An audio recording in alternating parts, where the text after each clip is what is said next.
मृत्यु के बाद 13 दिनों तक क्यों अपने घर में रहती है आत्मा, जानना चाहते हैं आप। जिस तरह जीवन एक सत्य है, ठीक प्रत्येक व्यक्ति को ये भी भली भांति पता है कि मृत्यु भी एक ऐसा सत्य है जिसे कोई जितना मर्जी झुठला दे, परंतु इसे बदला नहीं जा सकता। कहने का अर्थ है कि जिसने इस पृथ्वी पर जन्म लिया है उसे एक न एक दिन अपने प्राणों की आहुति देनी पड़ती है। इस बारे में हम में से बहुत से लोगों ने कई बार अपने बड़े बुजुर्गों से कहते सुना होगा कि मृत्यु के बाद मनुष्य शरीर की आत्मा 13 दिनों तक अपने घर में रहती है। मगर ऐसा क्यों, इस बारे में क्या किसी ने सोचा है? अगर नहीं तो चलिए आज आपको इससे संबंधित जानकारी बताते हैं और जानते हैं कि आखिर क्यों मृतक शरीर की आत्मा 13 दिनों तक अपने घर में भटकती रहती। साथ ही साथ ये भी बताएंगे कि 13 दिनों तक मृतक के नाम का पिंडदान क्यों किया जाता है। मृत्यु के बाद 13 दिनों तक क्यों अपने घर में रहती है आत्मा, जानना चाहते हैं आप। शास्त्रों की बात जाने धर्म के साथ। जिस तरह जीवन एक सत्य है, ठीक प्रत्येक व्यक्ति को ये भी भली भांति पता है कि मृत्यु भी एक ऐसा सत्य है जिसे कोई जितना मर्जी झुठला दे, परंतु इसे बदला नहीं जा सकता। कहने का अर्थ है कि जिसने इस पृथ्वी पर जन्म लिया है उसे एक न एक दिन अपने प्राणों की आहुति देनी पड़ती है। इस बारे में हम में से बहुत से लोगों ने कई बार अपने बड़े बुजुर्गों से कहते सुना होगा कि मृत्यु के बाद मनुष्य शरीर की आत्मा 13 दिनों तक अपने घर में रहती है। मगर ऐसा क्यों, इस बारे में क्या किसी ने सोचा है? अगर नहीं तो चलिए आज आपको इससे संबंधित जानकारी बताते हैं और जानते हैं कि आखिर क्यों मृतक शरीर की आत्मा 13 दिनों तक अपने घर में भटकती रहती। साथ ही साथ ये भी बताएंगे कि 13 दिनों तक मृतक के नाम का पिंडदान क्यों किया जाता है। बता दें कि गरुड़ पुराण में इस बारे में विस्तार से बताया गया है। गरुड़ पुराण में बताया गया है कि जब किसी व्यक्ति की मृत्यु होती है तो यमराज के यमदूत उसे अपने साथ यमलोक ले जाते हैं। यहाँ उसके अच्छे और बुरे कर्मों का हिसाब होता है और फिर 24 घंटे के अंदर यमदूत उस प्राणी की आत्मा को वापस घर छोड़ जाते हैं।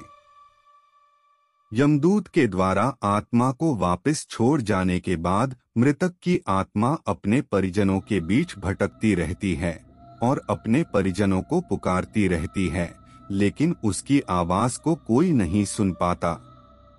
यह देखकर मृत व्यक्ति की आत्मा बेचैन हो जाती है और जोर जोर से चिल्लाने लगती है। इसके बाद आत्मा अपने शरीर के अंदर प्रवेश करने की कोशिश करती है, लेकिन यमदूत के पास बंदिश होने के कारण वह मृत शरीर में प्रवेश नहीं कर पाती। इसके अलावा गरुड़ पुराण की माने तो जब यमदूत आत्मा को उसके परिजनों के पास छोड़ जाती है तो उस समय उस आत्मा में इतना बल नहीं होता कि वो यमलोक की यात्रा तय कर पाए। गरुड़ पुराण के अनुसार किसी भी मनुष्य के मृत्यु के बाद जो 10 दिनों तक किया जाता है उससे मृतक आत्मा के विभिन्न अंगों की रचना होती है, और जो 11वें और 12वें दिन पिंडदान किया जाता है उससे मृतक आत्मा रूपी शरीर का मांस और त्वचा का निर्माण होता है, और जब 13वें दिन 13वीं की जाती है तो उस दिन मृतक के नाम का पिंडदान किया जाता है। उसी से ही वो यमलोक तक की यात्रा तय करते हैं। अर्थात मृत्यु के बाद मृतक के नाम का जो पिंडदान किया जाता है उसी से ही आत्मा को मृत लोक से यमलोक तक यात्रा करने का बल मिलता है। इसलिए ही गरुड़ पुराण में बताया गया है जब किसी मनुष्य की मृत्यु हो जाती है तो उसकी आत्मा 13 दिनों तक अपने परिजनों के पास घर में भटकती रहती है और उसके बाद आत्मा मृत लोक से यमलोक की ओर निकल पड़ती है, जिसे पूरा करने के लिए उसे 12 महीने यानी कि 1 साल का वक्त लगता है। इतना ही नहीं, मान्यता के अनुसार 13 दिनों तक मृतक के नाम का किया गया पिंडदान उसके 1 वर्ष के भोजन के समान होता है। पिंडदान न किया जाए तो क्या होगा? इसके अलावा बता दें, अक्सर लोगों के मन में ये सवाल भी जरूर आता है कि अगर किसी मृत व्यक्ति के नाम का पिंडदान नहीं किया गया तो क्या होता है। तो दोस्तों, आपको बता दें कि इसका भी वर्णन गरुड़ पुराण में किया गया है।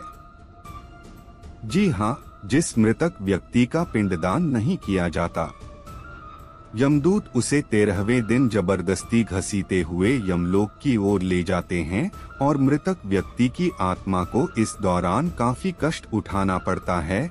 इसलिए हिंदू धर्म में मनुष्य की मृत्यु के बाद 13 दिनों तक पिंडदान करना आवश्यक माना गया है।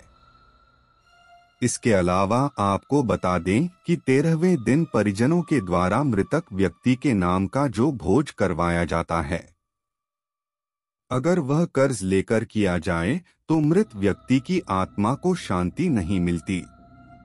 इतना ही नहीं, गरुड़ पुराण में यह भी बताया गया कि जो व्यक्ति जीवित रहते हुए अच्छे कर्म करता है, मृत्यु के बाद उसकी आत्मा को यात्रा के दौरान यमदूत कोई कष्ट नहीं देते, और जो व्यक्ति बुरे कर्म करते हैं उसकी आत्मा को यमदूत यात्रा के दौरान कई यातनाएं देता है और आत्मा को कई कष्ट